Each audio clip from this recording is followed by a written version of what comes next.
आज जो ये हिंदी का है ना, ये तीसरा चैप्टर है जिसका नाम है भारत से हम क्या सीखे।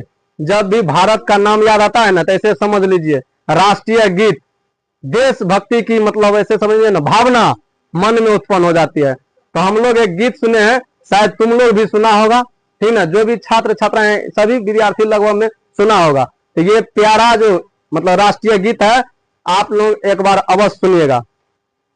है प्रीत जहां की रीत सदा, मैं गीत वहां का गाता हूँ, भारत का रहने वाला हूँ, भारत की बात सुनाता हूँ। है प्रीत जहां की रीत सदा, ये राष्ट्रीय गीत जो है आप लोग अवश्य सुने होंगे। तो एक बार बोलिए भारत माता की, भारत माता की, वंदे वंदे। वाह, कमाल कर दिया तुम लोग। चले, भारत से हम क्या सीखे, इसमें जो लेखक है मैक्स मुलर बताते हैं कि मैक्स मुलर भारत को देखिए किस तरीका से भारत का ऐसे समझ लीजिए मतलब सारांश लिखे हैं, भाषण दिए हैं अपने चैप्टर में भारत से हम क्या सीखे। चलिए सबसे पहले लेखक के परिचय को शुरू करते हैं। शुरू करने से पहले इस वीडियो को आप लोग जहां से देख रहे हो, यूट्यूब पे देख रहे हैं, फेसबुक पे देख रहे हैं, इंस्टाग्राम पे देख रहे हैं, सभी जगह हमको फॉलो कर लीजिए। ऐसे ही वीडियो आप लोग के बीच लाते रहेंगे। चलिए वीडियो को शुरू करते हैं।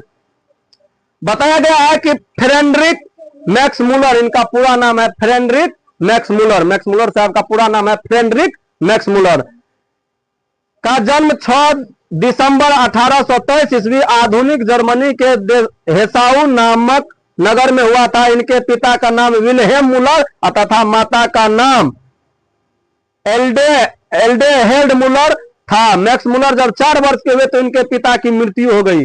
अब सोचिए 4 वर्ष के ही हुए थे मैक्स मुलर, इनके पिताजी मतलब इस संसार से विदा हो गए थे, ठीक ना। ये सब काहे बता रहे हैं लेखक परिचय, क्योंकि ये सब ऑब्जेक्टिव में जो भी छात्र छात्राएं पढ़ रहे हैं ना, ऑब्जेक्टिव में मतलब ये सब देखने को मिल जाएगा। मैक्स मुलर साहब का जन्म कब हुआ, मृत्यु कब हुआ, कितने वर्ष के थे मैक्स मुलर साहब से इनके पिताजी गुजर गए, इसीलिए लेखक परिचय बताना जरूरी होता है। चलिए, पिता के निधन के बाद इनके परिवार आर्थिक स्थिति बहुत दयनीय हो गई। अरे 4 साल का है बच्चा, अगर उनका पिताजी गुजर जाए तो क्या होगा, उनका दयनीय स्थिति जो है मतलब आर्थिक स्थिति तो कमजोर नहीं, ऐसे समझ लीजिए भीख मांगने की नौबत आ जाती है, ऐसे समझ लीजिए। फिर भी मैक्स मुलर की शिक्षा दीक्षा बाधित नहीं हुई, लेकिन फिर भी इनके पिताजी गुजरने के बाद भी इनका शिक्षा जो था वह नहीं रुका, वह लगातार चलते रह गया। बचपन से ही वे संगीत के अतिरिक्त ग्रीक और लैटिन भाषा में निपुण हो गए थे तथा लैटिन में कविताएं भी लिखने लगे थे। 18 वर्ष की उम्र में लिपजिग विश्वविद्यालय में इन्होंने संस्कृत का अध्ययन आरंभ कर दिया। अंततः फ्रेडरिक मैक्स मुलर की मृत्यु 28 अक्टूबर 1900 ईस्वी में हो गई। 28 अक्टूबर 1900 ईस्वी मतलब पूरी 1900 ईस्वी में इनका मतलब मृत्यु हो गया, ठीक ना। चलिए अब शुरू करते हैं इस कहानी को, मतलब ये इस भाषण जो अपना दिए हैं कौन, मैक्स मुलर साहब। प्रस्तुत पाठ में भारत से हम क्या सीखें महान चिंतक एवं साहित्यकार मैक्स मुलर द्वारा लिखित हैं। इसमें लेखक ने भारत की विशेषताओं पर प्रकाश डाला है। मतलब भारत, हम पहले बता दिए ना, भारत के जो भी गुणगान ऐसे समझ लिए ना, अगर किए हैं अच्छी तरीका से, अगर गुणगान किए हैं भारत का, तो कौन है वे, मैक्स मुलर साहब है।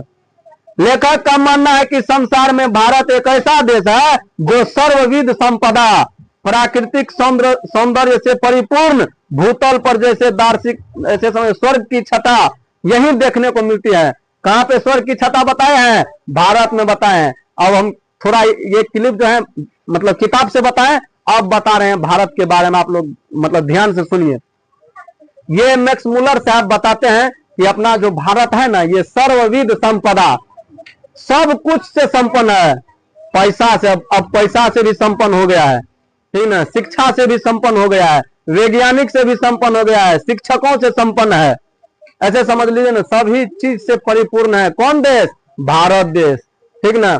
पहले भारत को ऐसे समझ लीजिए ना दयनीय स्थिति लड़खड़ा दिए थे। कौन लड़खड़ाए थे दयनीय स्थिति, भारत के लोग नहीं, अंग्रेज आकर के, मुगल शासक आकर के, ऐसे समझ लीजिए ना, पहले मतलब अपने भारत को बहुत शोषण किया गया। इससे पहले आप लोग जानते हैं कि भारत को कौन सी का चिड़िया कहा जाता है? आप लोग जानते हैं पहले क्या कहा जाता था भारत को? सोने की चिड़िया। आप लोग जानते हैं सोने का चिड़िया का अर्थ क्या हुआ? सोने की चिड़िया कह दिया भारत को।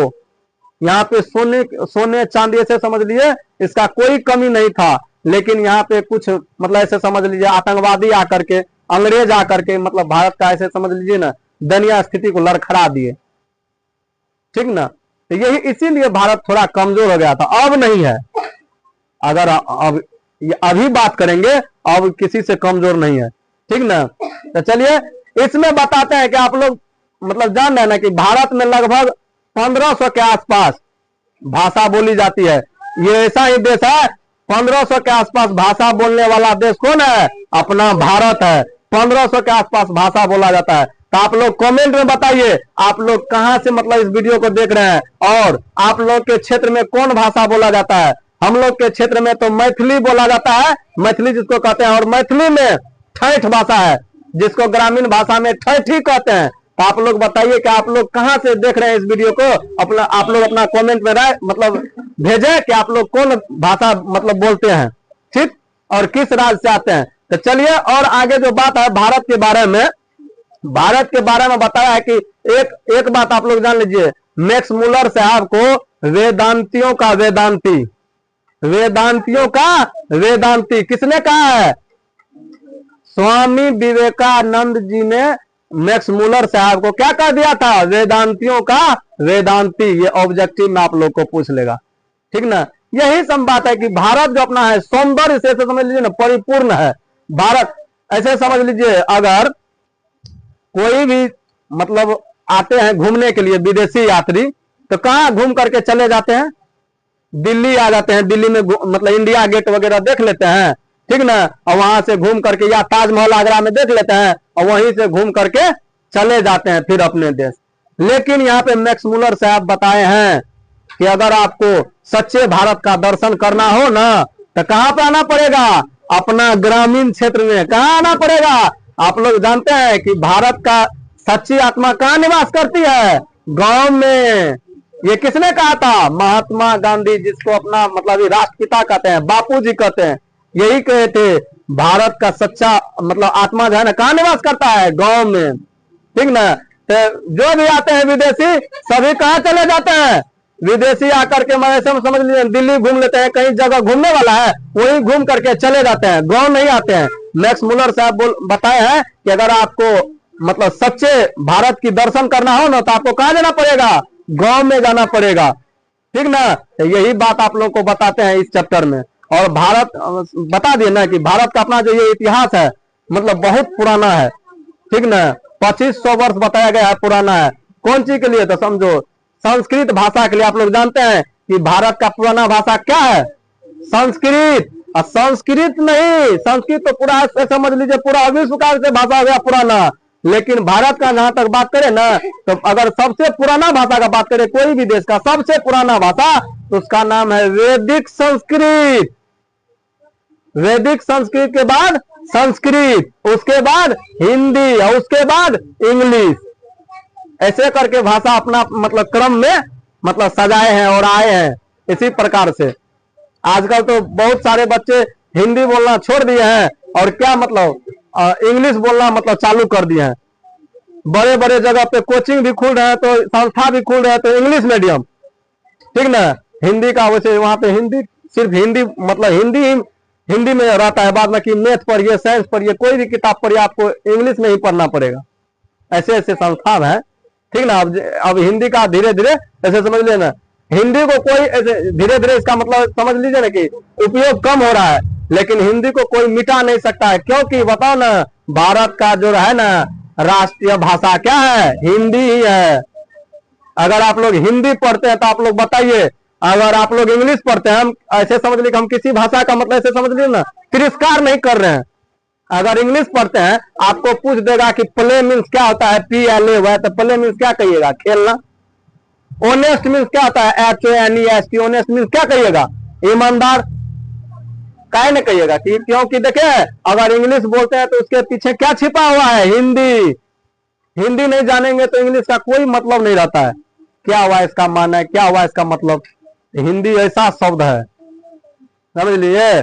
तो यही सब बताते हैं कि अपना हिंदी जो है राष्ट्रीय भाषा है, इसको बचा के रखना है, इसको विलीन नहीं होने देना है, इसको मतलब ज्यादा यूज करना है, ठीक ना, ज्यादा जगह बोलवाना है। बहुत मतलब बोलते हैं सभी आदमी हिंदी, ठीक ना, इसको मतलब विलीन नहीं होने देना है, यही बात बताते हैं, ठीक ना। और भारत में ये सब भी बात बता दिए कि सच्चे मतलब सच्चे भारत की आत्मा कहाँ निवास करती है, गांव में। और अतिथि मतलब अतिथि का मतलब पूजा कहाँ होता है, मतलब ऐसे समझ लीजिए ना, भारत देश में अतिथि को देवता के समान मानते हैं।